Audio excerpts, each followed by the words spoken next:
Just chatter Ben, it away. Take one for the team. It's normally me, so you can take one for the team. Okay, yeah, you're right. It was my fault.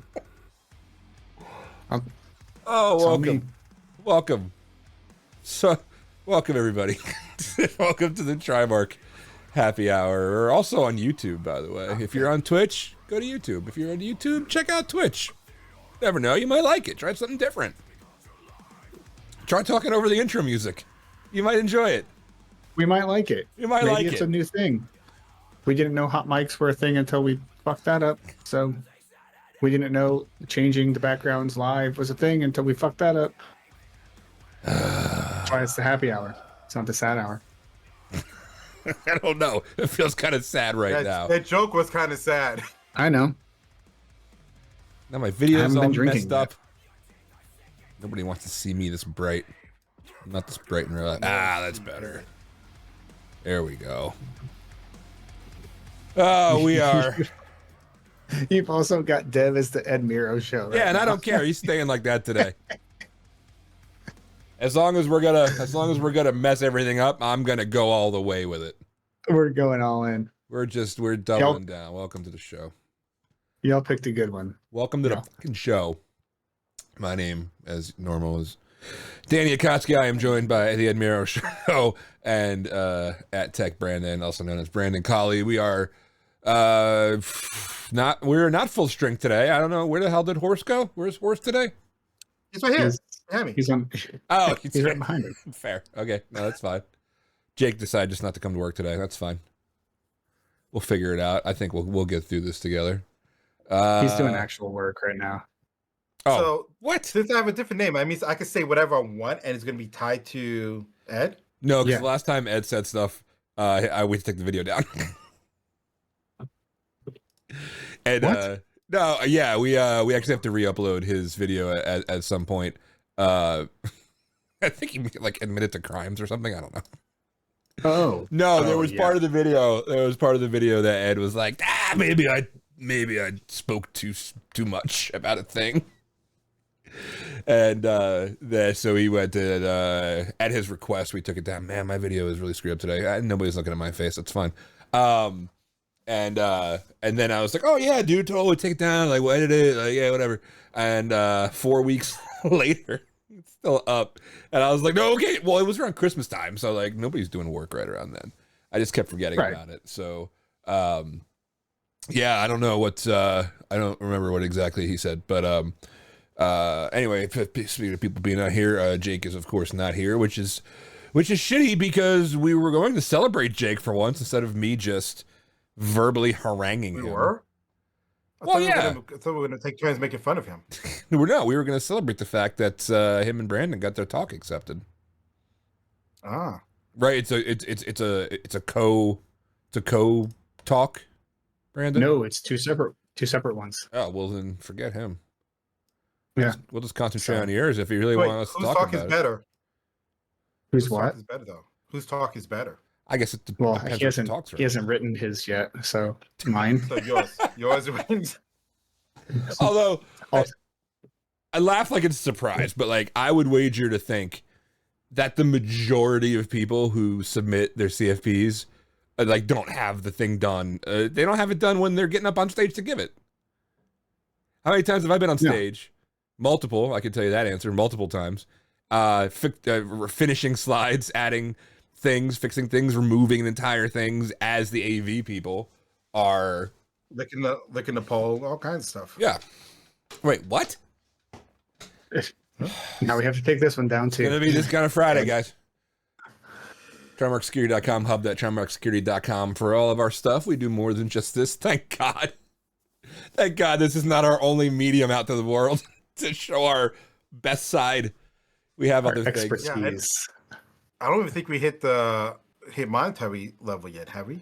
I don't think we get anything back. Well, no, well, we can. I don't actually know how that. Well, so I know how it works. Like, you get a certain amount of followers and a certain amount of traffic, and then you get to become a partner or whatever. Yeah. And we are actually eligible for that. But Oh, where's where's my cut, bitch? we're not getting it because after that, then people have to like subscribe or whatever, and then that gives you money, and I don't know how I feel about just like regular listeners giving money I feel that goes really great about money. well, who's paying? Try to do it. I feel weird about Trimark taking money from like listeners of the show. I can set it up just to my thing. Just say it's coming to me. But no, we actually have gotten to that point now. Oh wow. Yeah. So anyway, welcome to the show. CFP season is upon us, and this might seem like we considered this topic carefully when really we just came up with it about 3 hours ago.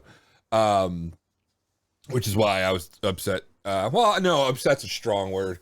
I'm medium that Jake is not here because, yeah, Jake and Brandon each got apparently separate talks accepted to which B-sides? New one. It's called 312. It's Chicago. Oh. Is that so? That's like, is this like its inaugural year? Yes. Yeah. That's why Jake got accepted. It's not a lot of Yeah, should have told me. I would competition. have posted my talk to. You should have. Sorry. I didn't know about it. You might still be able to. They're doing like second round for like the next week or something like that. But no, my assumption or my understanding and talking to some people at Shmoo and at Blue Team Con is this is the first year for it, and I don't know if ThoughtCon has always been every other year, but it's at least every other year now. And so I think the idea is that 312 is going to replace ThoughtCon on the off years. I don't know if you know more about that, Danny, or not.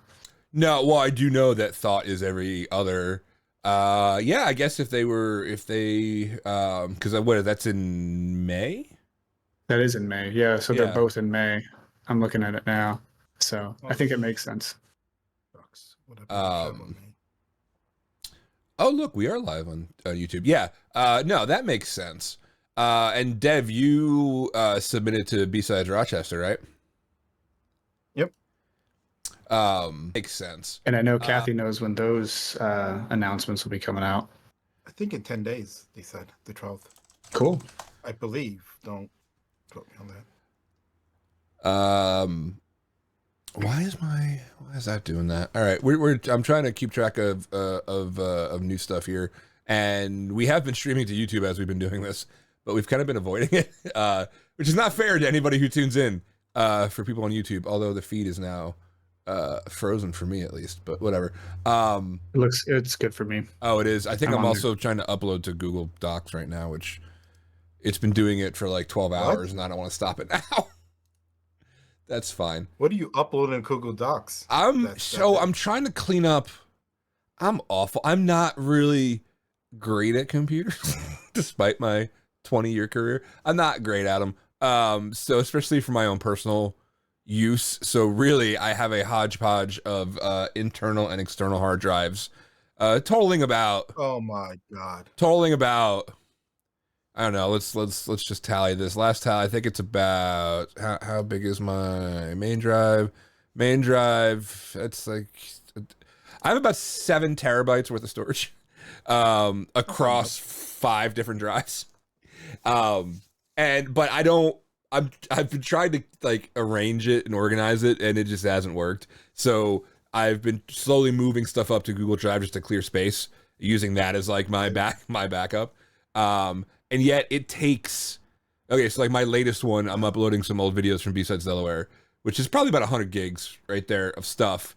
And I would not be uploading that to Google. Why? One, they're going to charge you quite a bit. 2, it is going to be slow as hell. And if it's a backup, why don't you just use AWS Glacier? It's a lot cheaper. I don't know, because I'm not good at computers, Dev. Why don't you computer explain to me? I knew for a fact that no matter how much data you said you had, that Dev was going to be like, that's not that much. 7 terabytes? Is that a lot? That's not a lot. Big deal. No big deal. Well, first of all, got like so 80,000 in my house. So I have 5 terabytes of storage on Google, and it's $30 a month. Big deal. Okay. I'm sorry. Am I getting ripped off? Should I go to some? And so here's the thing. We're gonna get to the CFP thing, but now we're into a whole new thing. So let's talk about this. So anytime. So why? Go. Okay, So what? go on. No. So what, Dev? I was saying, if you need help, let me know. I don't can want help you build no. a NAS. God, you're the last person I'd ask. So I just helped Brandon set up some of his stuff. He did. anytime, what, Brandon? What, me? I think I said, hey, Danny, for some reason. Oh no. It's anytime I bring up something that my basic ass is doing. I understand there are alternatives. I understand that there are probably better ways to do things. For me personally, I go for ease of use. Google Drive, cool. Click and drag up.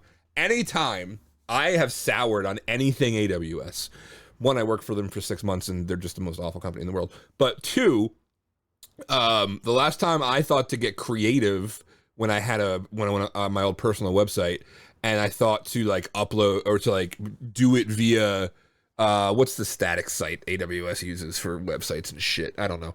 I was using Jekyll, and then I like had to configure Route 53 or whatever the hell it is, and there were so many stupid moving parts to just trying to do anything in AWS. Now this was 8-9 years ago. Maybe it got better. I'm betting it didn't. But there were so many stupid moving parts, and then I discovered Wix, and then I was like, shit, Wix is easy. And then everybody came for me about Wix. Oh, did you hear about this? Blah, blah, blah, blah, blah. I just want to do easy shit. That's all I want. There's always somebody like a dev. Go ahead. No, Dev. the solution I would recommend is get a NAS for you, set it up, and I don't want to do that either. It auto syncs to Google Drive and wherever else you want it to go. Then I got to do a NAS thing, and then I got to figure out what NAS is. I know what NAS is. What a NAS thing! You just get a box with hard drives. That's what I have. I have a box with hard drives, and I'm uploading to Google. No. I'm doing the NAS thing. They're all just different sizes, and some of them are plugged in via USB. Okay, it's basically a NAS, Dev. Some of them is holding up his table. By his definition, I have a NAS already. That's true. No, and I'm still having problems. Okay, so here, NAS is network attached storage. Is not so you don't have a NAS. There's a network cable running into it. Network attached. Okay, I don't know what he has then. He probably has the stupid Western Digital cloud drives. Oh, I have some of those. No, I have my main tower, my tower that has 3 internal PCI, whatever they're called, PCI or whatever the new flat solid state NVMe. NVMe. Thank you very much, Brandon. You're at least helpful today. I have like 3 of those in there, and then I have another 3. Excuse me. I'm getting so angry. My indigestion's coming up. And then I have another 3 external like USB drives literally just kind of hanging because the cords aren't long enough to go anywhere. And the sticky things I put on them have since fell off. They're basically dongles at this point. By Dev's definition, I have a NAS. And I'm putting it up to Google Drive. You don't have a NAS. I don't know why it's taking so goddamn. Attached storage. You have a computer that has hard drives in it. Anybody's listening to this later is probably seething at my descriptions. But what I don't understand is, and I have I have a gig down and like 50 megs up, 70 up, I think, and it's still taking. I started this 5 hours ago. There's another 5.5 hours left for 100 gigs to upload. How are you even copying it? Are you just dragging and dropping it? Yeah, dragging and dropping it. CLI. No, I'm dragging and dropping it. Okay. Wow, what am I doing wrong? You're gonna hit a timeout. What? You're gonna hit a timeout. I'm letting you know that. It's still going. You should use the Google CLI. He wiggles his mouse. He wiggles the mouse all the time. It's fine. I do. I'm talking about the page. I'm just fucking around. No, I don't know. I think Google's not too bad about that, but I'm sure that it is throttling you. Okay, so you mentioned AWS. I pulled this out. So they have their Glacier. Their 2 cheapest ones are basically $1 a tear per month, up to $3 a tear per month. Just so you're aware of that pricing. I do not know how it works. I'm just looking at that. But AWS and this like tiered model scares the fuck out of me anytime I dick with it, because you're gonna get a bill for accessing it, or if you accidentally you get a bill for accessing it, and if it's Glacier, then they have to bring it out of Glacier onto I forget what they call that stupid thing. They bring it out of Glacier so it become accessible. Mm-hmm. So Glacier just means like is basically like archives that's just thrown in the back. Think of like take backups. similar to that kind of medium. So at least I don't think they use tape backup drive, so I think they use something else. But that's how it works. It's just archives all the old data that you don't want at a much cheaper rate. Yeah, It's well, not meant for constant updates or tweaking of the data. It's kind of like snapshots of your data. So you got thinking of it as that as well. At least when I used it, it was. well, here I'm looking it But up. I You already keep hate Google this. Drive. I already hate You Glacier. can keep your Google Drive, and you can just get a NAS that you put all your storage on that's accessible from any computer, and it just magically takes care of a failure of drive. Like what happened when your hard drives fail? You're screwed. And it automatically syncs to a backup site. Well, It could be they're going Google, strong it could right now. be That's fine. Mega, it could be whatever. Wow, I don't know why my other anyway, that's not what the show was supposed to be about. Yeah, can we be done with that This is topic? for audience. Well, no, since you put it so rudely, we could talk about storage over the whole rest of the hour.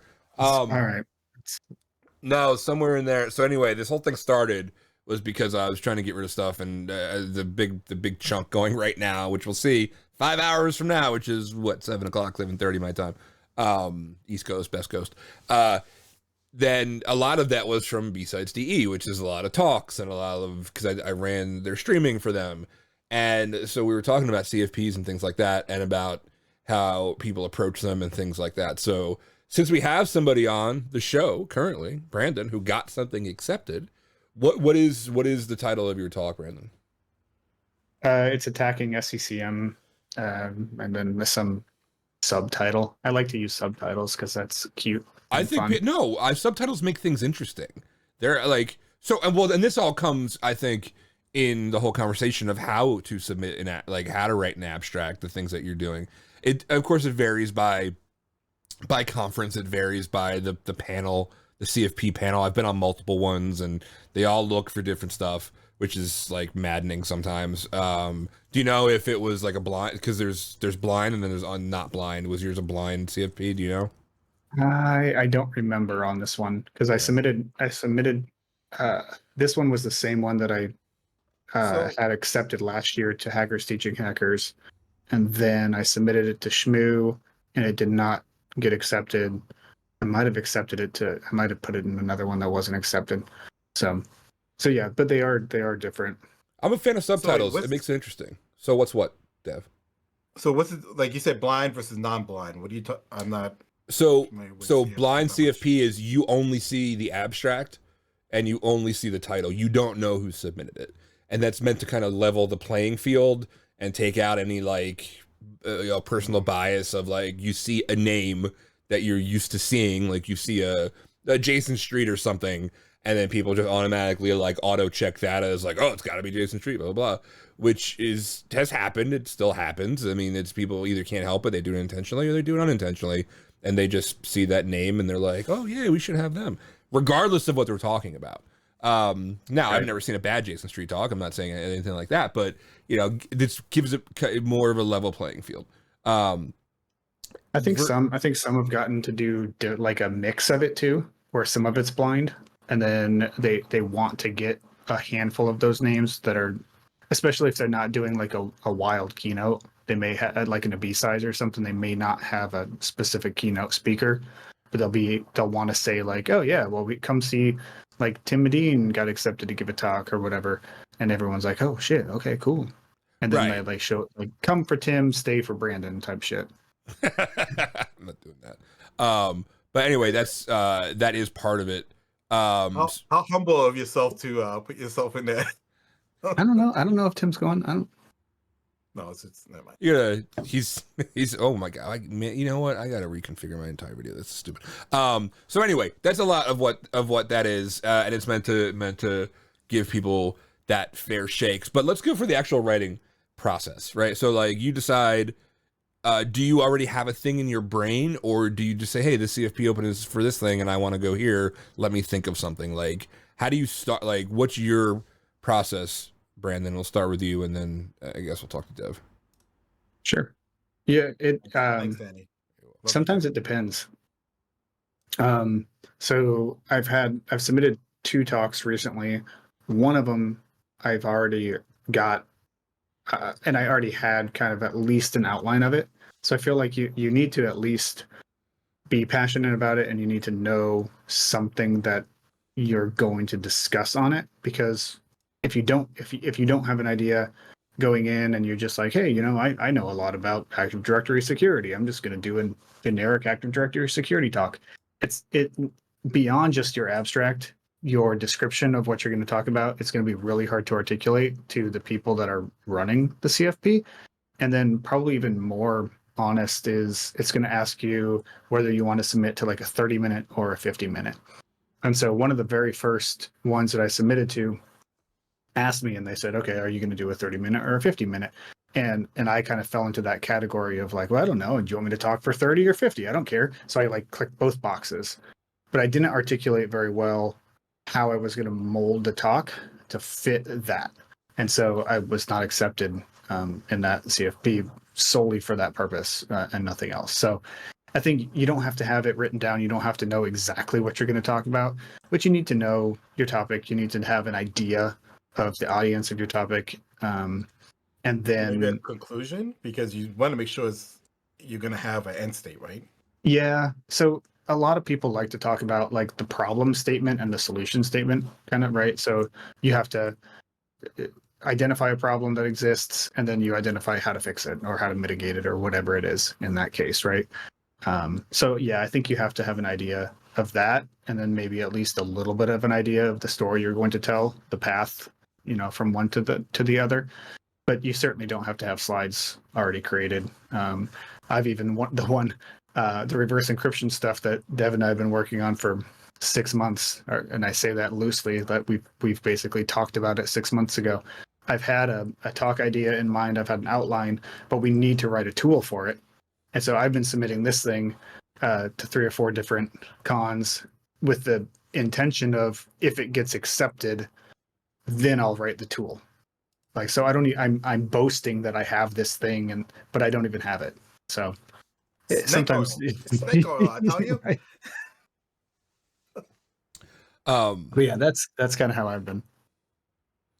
So, and part of what do you do like for edit? Like, do you have people look at it for you, or do you have like a trusted circle of people that you give this thing to, and just say like, hey, look at this for me and see if it'll get through?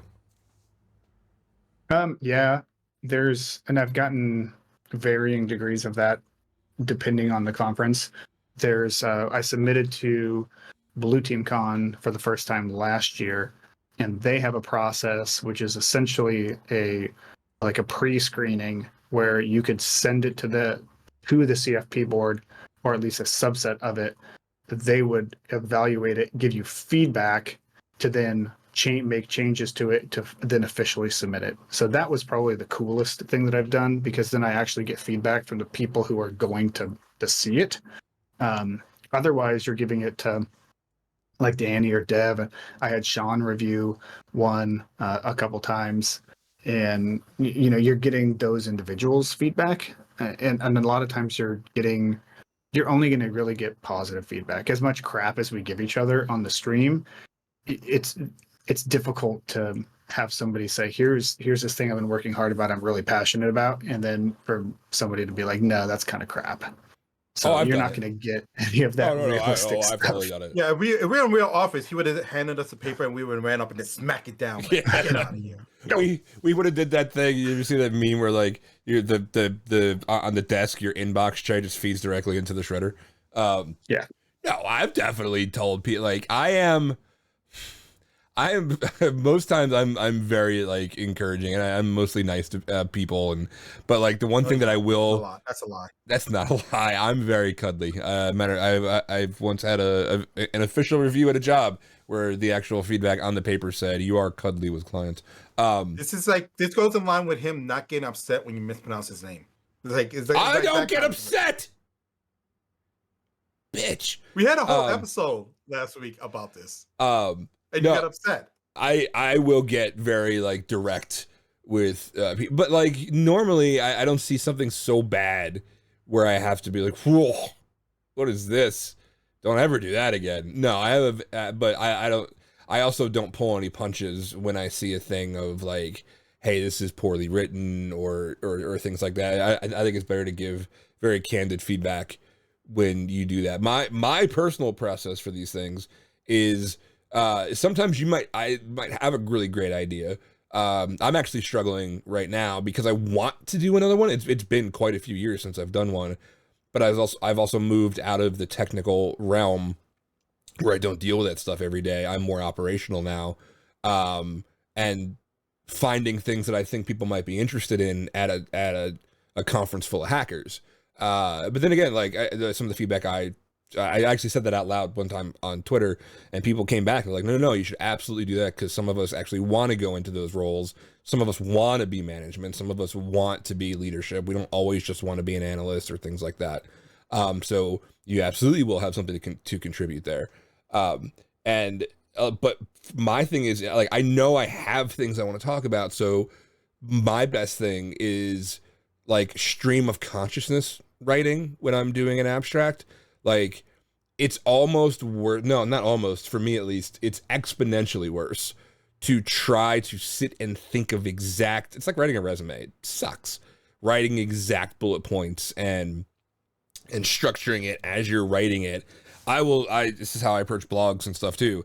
I will just literally start typing out, I'm doing an abstract on this thing, and I have no effing idea how to even start structuring this. But I'm typing all of these words out, and like, if I was going to talk about this thing, I would start at this, and then I would go here, and then like, oh, I can expand on that, and then I start typing, and before I know it, I have like 8 pages that I have to then distill back down into that abstract. So I find stream of consciousness writing to be very, very helpful. Verbal vomit on the screen, and that's paid off more times than it hasn't. So yeah, that's how the very first ever Pancakes Con, I remember Leslie came out and they said, hey, we're doing this thing, submit now. And I was making mac and cheese in my kitchen, and I just quickly started typing out and the title comes to me later. Like Brandon, you said, I always like subtitles.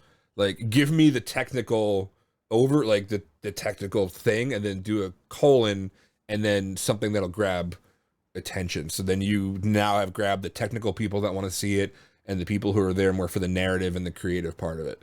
And then I did the whole thing within 10 minutes. I think I was done before the macaroni was done cooking. And just did it like that. So I do a lot of like that kind of writing. But yeah, I don't really know what I know I want to do one. And also another tip for people who want to do a talk or CFPs is going back to look at talks in past, like if this is a conference, if this is a Shmoo Con that's been going on for 20 years, or, Blue Team Con, 4, 5, 6, 7 years, whatever it's been doing right now, go back and see what they've accepted previously. Like, see, right? And not just the topic of the talk, like go and read the abstract, go and read what they put out as like informational material about that talk, and see how it's structured, and say, okay, if I write it like this, I might have a better chance of getting in. Or if I write about this, some cons are much more technical, like DEF CON, forget about it. Like, unless you have like a 0 day, right? Or like some super elite hack or whatever, you're not getting on stage there unless it's in a village. But other ones are much more lifestyle themed, and you can do things like, mental health and stuff like that. So it's always pays to go study the conferences that have come before you. How do you approach writing, Dev? So I do something similar to what you're talking about, where when it comes to writing, I just would turn on a recorder and just talk. Because for me, talking is a lot easier, and just really going deeper into conversations and bullet points than to physically just sit there and just type every little thing I'm thinking about. At least for me, that's like, I would first probably just type up like a bullet list of like things I know I want to cover, and then just go ahead and just talk it out, record it a little bit, and then play back and either do a thing or something like that. But I don't know, like when I sit down to actually open up like a Word document or open up any document and start typing, I get that, I don't know, I just can't think. Like, I'm too focused on what I have to type than I am just letting it, like, I could go on stage and just talk, like that's fine with me. But to go up there and like write something about what I was going to talk about beforehand, I don't know. I always trip up over that. Do you save that audio? Because I would love to feed it into like a voice analyzer and just make a dev bot that talks to us. No. Wait, why? Actually, What am I? Why would I want that? Yeah, we have a Sean bot that you never use, but God. yeah, I mean, no, I don't like the sound of my voice, and stuff like that, especially because of my speech issues, disability. Like, I'm very self-conscious about it. That's why I have not done a talk in.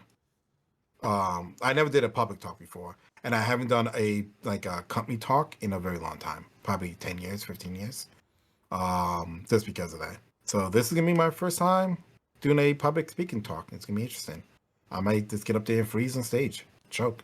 Oh no! That'd be fun. I've planned to go to Rochester the last year and then I didn't make it. But if yours gets accepted, there's no way I'm not going. That's not gonna tell you. That is my. Danny's sitting in the front row, eating the popcorn. Yeah, like I don't get stage fright like that. It's just I don't know. It's more of my. I would be very supportive. I'm just saying it's appointment television for me to go and see you on stage. I would never ever go to anybody's talk. Anybody who does this is a dick, just to like heckle or throw them off. Unless you're an excellent, like if I'm going to see like a grifter, right? Like grifter give a talk, that dude just, he doesn't have to write anything down. Like he is a natural orator. He has done some of the best off the cuff talks. Like he did a keynote at St. Con that everybody should go check out. I gotta Google it and find it. But it was about the whole Trevor the Roach thing or whatever. You're polished like that, then I might talk some shit. But other than that, no, dude, I would much rather be there and like supportive and things like that. But no, the whole voice recorder thing is one of my friends got me a voice recorder for Christmas. That's an interesting way to do it. Same as like when you finally get accepted, right? Like you get that talk accepted and now you're prepping for it and things like that. That's when I turn to like actual recording. I'll set up a camera and I'll give my entire talk and record it and then watch it back, self-medicate somehow and then watch it again. And that also helps too. Like one, not only narrow your focus and really have that cadence down, but then you really sound like you know what you're talking about. Like you really sound like, oh shit, like this, like if that projector died during your talk and you had slides or whatever, it would not get you out of your step whatsoever because you knew your stuff that well. Well, that's the other thing for me. I don't just like, I know Brandon likes to, and especially Jim. Oh my God, Jim is the worst. Loves to research stuff to the nth degree. My thing is when I do like every talk I'm about to do, because I have like two of them. I have one already written up and the second one I'm writing now. Actually, and a third one in the works. Is based off experience, like something that happened. Like what happened last weekend. Like I'll probably do a talk about that and talk about the ins and outs of, or maybe there's a blog article, I don't know. But you know, that's how I do things. Like if I experience something happens, then I use that as kind of like the foundation and build off of it. Whereas I know Brandon likes to go down and do some research and kind of nose down research kind of stuff. And Jim, I don't know what Jim does. I think he just lives in like Jim lives in like the old unindexed Microsoft support articles. Yeah. Jim, I imagine, just goes out into the woods and communes with nature. There's definitely some kind of animal sacrifice involved with it. I think he communes with like old AD forest and goes in there and just pull in all the information. It's just, I don't know. It's the craziest thing. There was this thing that on Twitter lately. It's come around before, but it happened again recently about what are 5 topics that you could give a talk on just extemporaneously for 30 minutes or whatever. We don't have 30, but we got 5 or 10. Brandon, what were some of the things you said that you could give a talk on? I didn't reply to that one. I had it like up and I was going to do it. And then I was like, oh, what would I talk about? Where the hell did Dev go? He dropped. He's on his way back out. Yeah, So dropped. Can you guys hear me? I can't see you. But No, I can hear you. To- Yeah, I gotta join. to Dev's point, I think it's a lot. I think evaluating that question does come down to like your past experiences or something, because even with the talk like the attacking SCCM thing, that all stemmed from just one of the checks that we do in our ADSA that kind of got me thinking. It was like, hey, wait, I used to do that. Like, that's bad. Why is that bad? And then you kind of take a look at that. And then that's where the research kicks in. You're like, what? Let me do that again. Like, wait, how does this work? So, I mean, so just because I've done that, that's one of the things I could easily just. I'm not riff even on talking about for technical 30 things. minutes. I'm not even talking But about yeah, technical. so What could you talk about? non-technical Brandon? stuff. What could you talk I could about talk for 10 about- minutes? I could talk about brewing beer. I could talk about volleyball and volleyball. What is it? Volleyball. I've done that for several years. It's volleyball on a racquetball court. Okay, so brewing That's beer, not weird at all. volleyball. You What's the can third knock- thing you could talk about? I don't fucking know. I don't have any other hobbies anymore. All right. Well, for the next 8 minutes, Brandon, tell us about brewing beer. So yeah, I used to do it for the last like 15 years or so. But it's malt, hops, water. You can buy extract kits, so it's essentially a syrup that you just boil in water. You add hops to it to create a wort, and then once your wort cools down, you can add yeast to it, and then the yeast is what actually will create the alcohol content, and it also will generate the CO2. So CO2 is like the byproduct. So you can actually use yeast multiple different times for sorry, I just saw Syntax in chat hit me with something, so I'll reply to that in a minute. So yeast will create the alcohol, and then once you've got that, then you carbonate. You can also bottle it and then throw a little bit more yeast in it to actually create the CO2 in the bottles, and then you condition it for a couple weeks or days, depending on how patient you want to be. And then once it's carbonated, it's drinkable. When you first started brewing, what was the first step past you deciding I'm going to go do this? What was the first step that you took? Was it the correct one? Was it a wrong one? And where did you go from there? Like, you're Brandon, you're sitting there and be like, I'm going to go brew beer. And here's what I'm like, walk me through that. So I don't know if it was the correct step or not, but it got me there. So the first thing I did was I went out and I looked at how I wanted to bottle the beer. And I did a little bit of research on glass bottles, and people were talking about, well, if you overcarbonate a glass bottle, you've got essentially a pipe bomb that'll go up in your basement or bathtub or wherever you're no pipe. keeping them. There's no pipes. it's just glass, and it smells terrible after. Well, it smells like beer afterwards. But so anyway, what I did was I went out and I bought a couple like 12 packs of the plastic mountain. Dr. Pepper. And so that's what I ended up using, because the plastic is actually stronger than glass. It's rated for more of the CO2. So if you pop it open, the top's going to blow and it's going to go crazy, but it's not going to explode on you. So that, I guess, was a good solution. The only time I've ever had a bottle explode was actually a growler that my dad had at his house that I don't remember how he did it or if he got it from somebody else or what, but he had one explode. I had a couple that I was worried about with mead. I've made mead, which is basically, instead of malt, it's made with honey, and it gets a higher alcohol content. So because of that, it scared the crap out of me, because the yeast will eat through honey like crazy until there's essentially zero sugars left in it, and made me so concerned I would put it inside like a bucket and seal the bucket. And then when I opened it, I kind of did like one of these things. So yeah, I think that was a good first step.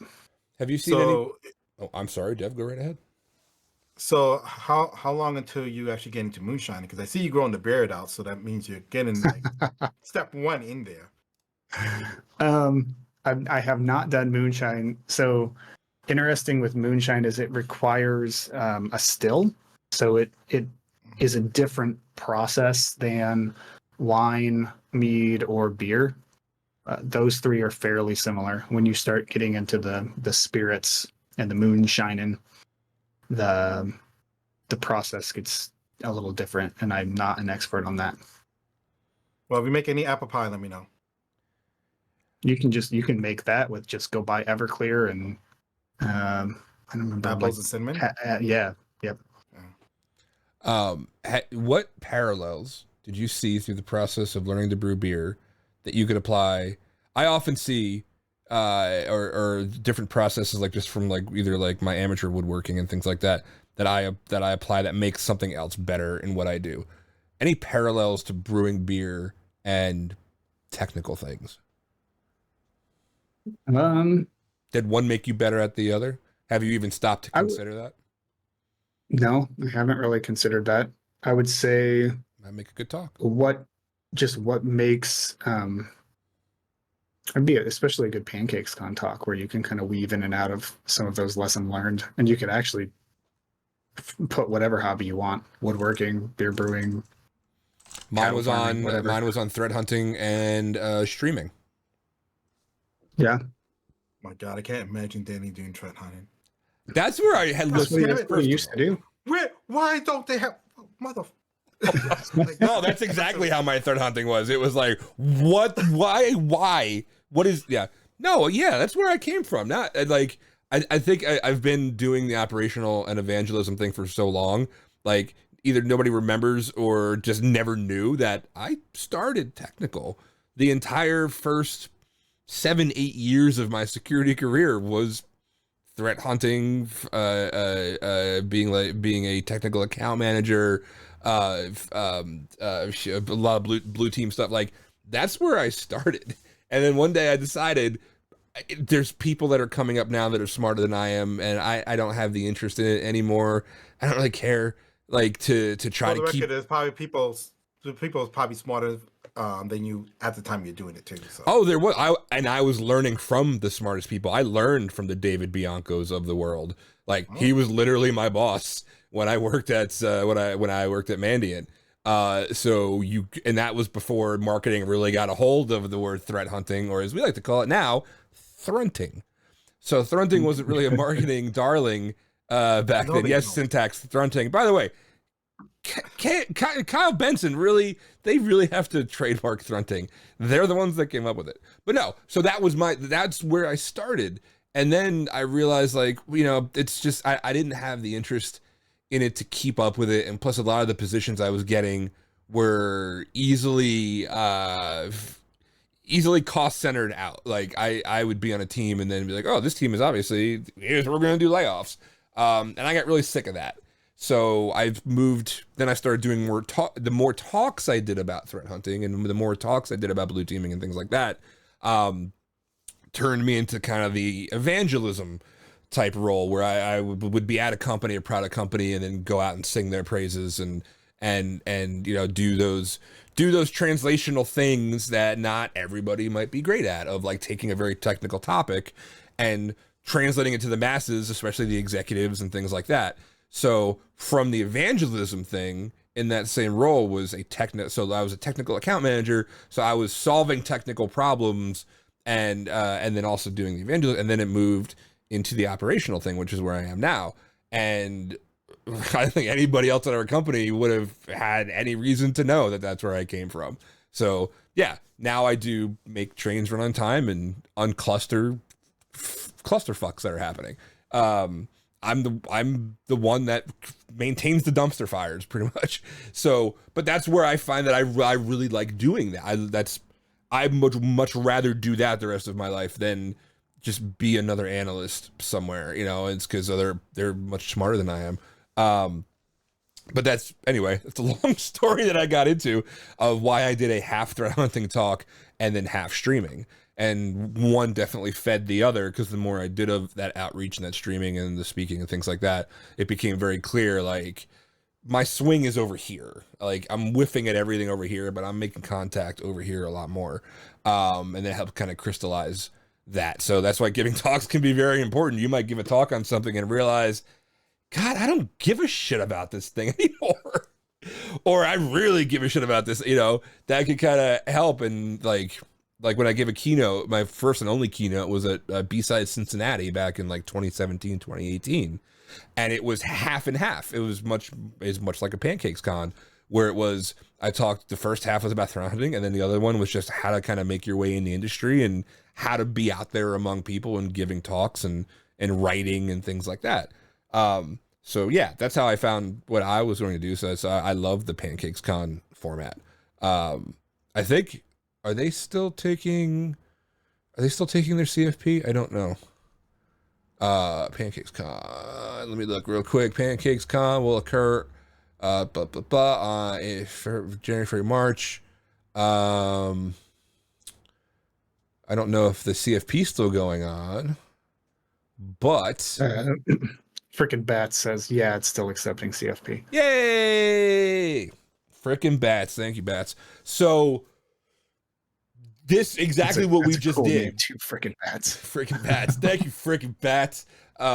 Exactly what we just did is, I mean, Brandon, off the cuff, off the top of his head, if he's given a 5-minute, like a 10-minute talk, he spent 5 minutes just talking about brew and beer. And I noticed how and you did that was a high overview, and any one of those steps you just talked about, you could drill I bet you could drill 30 minutes into each of those. You know, you could do a 7-part series on how I learned to brew beer. And then also, like, here's why SCCM is the fucking devil. I mean, I don't know, like, is SCCM the devil? I remember it being the devil when I was a network admin. I didn't know a whole lot back then, but, like, I remember it being kind of a dick. It's still the devil. Is it? Okay, that makes sense. That tracks. Yeah. So yeah, like that, and then that's the cool part about those Pancakes Con talks is, and it really kind of like helps like train your brain to find the translation between the two and segue, if you will, between those two. So yeah, so anyway, the bottom line is, even if you think you don't have something to talk about, I 100% guarantee you do. Like, you have something to talk about, and you have a way to talk about it, and it's important regardless of what it is, because it comes from your brain, like the way that you experience that thing. So the way also, what's that? It comes from your brain. It's a sweet phrase. Thank you very much. Shut up, Dev. It could, like, it, so the way that Brandon saw the thing and how to do the thing and felt about the thing is not going to be the same as how Dev do it, because you actually need a soul to exist in the world.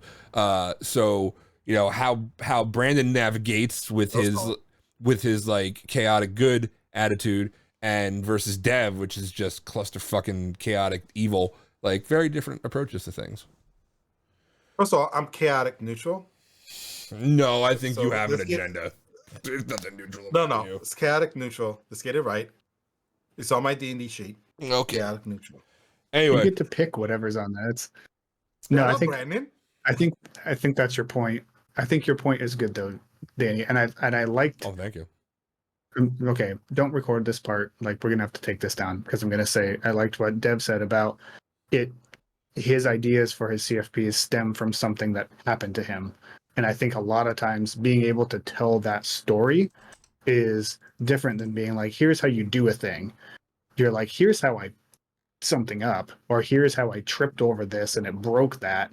And it's a totally different perspective on what's otherwise been told a million times. So I think putting your own spin on it with your story is what makes a tale worth telling, right? Yeah, I agree. So anyway, that was our spiel on CFP stuff. We got about 6 minutes left. What's I guess we'll still do the thing since Jake's not here. What's a good thing? Jake's here. Yeah, he's there. He just popped in. What? He said Where? his name too many times. That's what happens. It's like Beetlejuice. Oh, right. Yeah, I said it way too many times. Now he's gonna mess up my thing. Hold on. You want me to turn mine off? No, you're fine. We're fine. And now Dev's thing is fixed. That's stupid.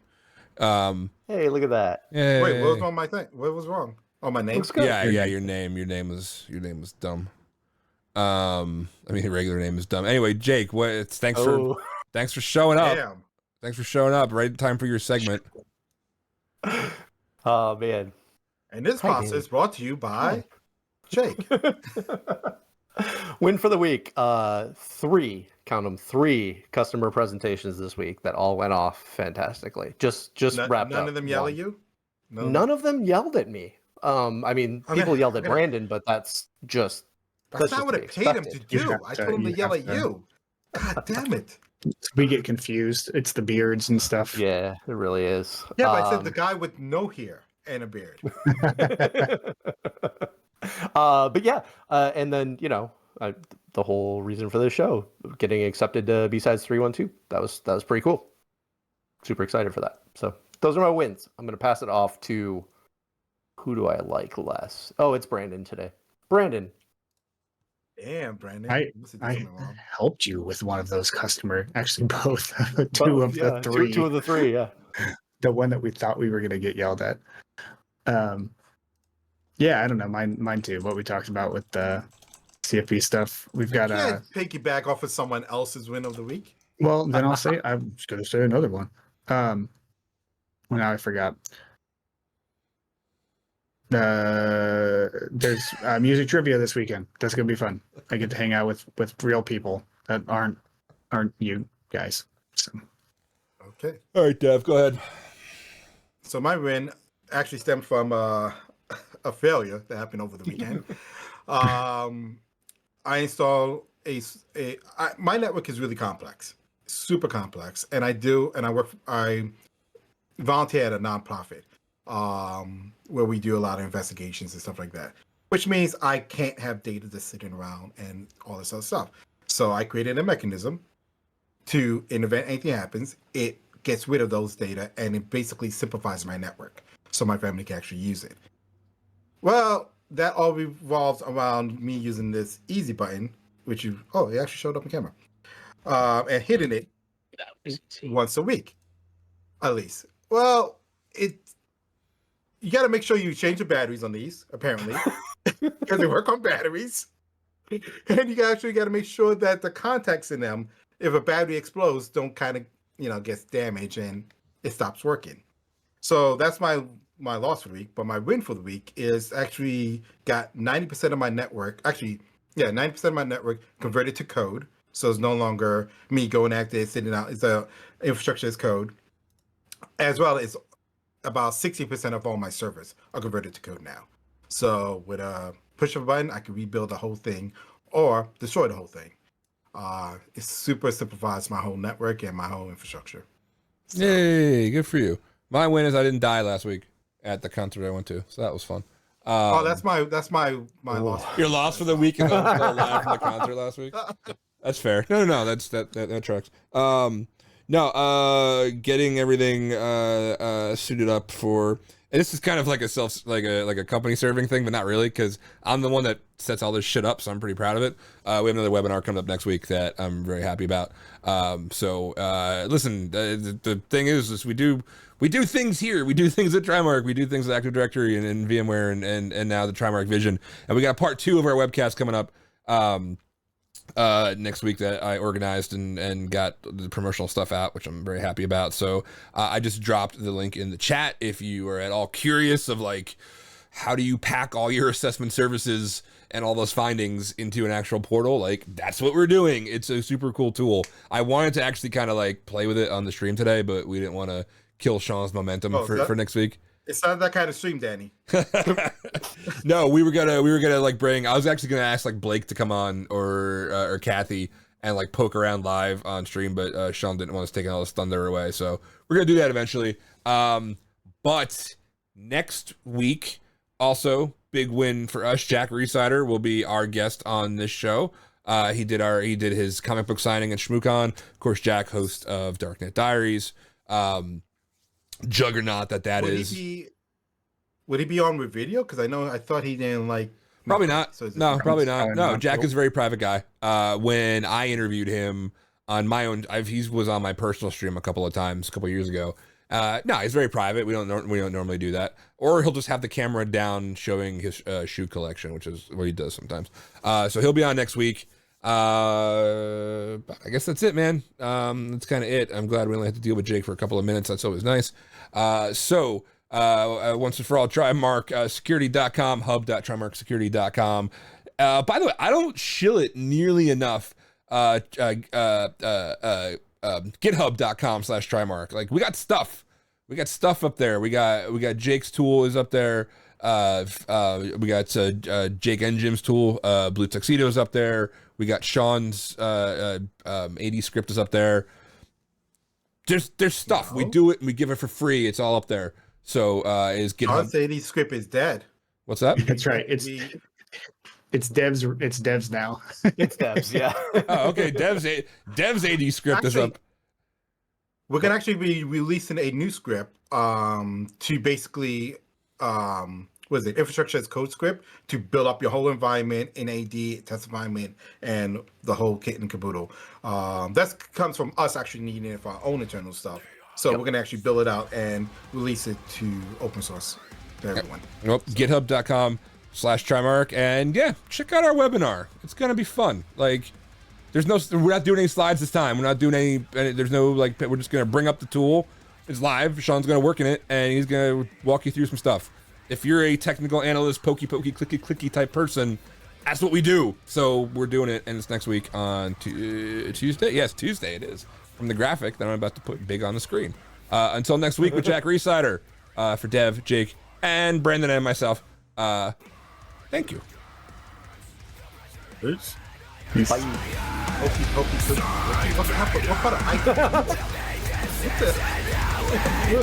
like that? That's what it's all about. Like, Now's when the hot mics happen. You get the definition of IP that we do. Yeah, Danny. Will you stay? Hot mics go at the end, Brandon.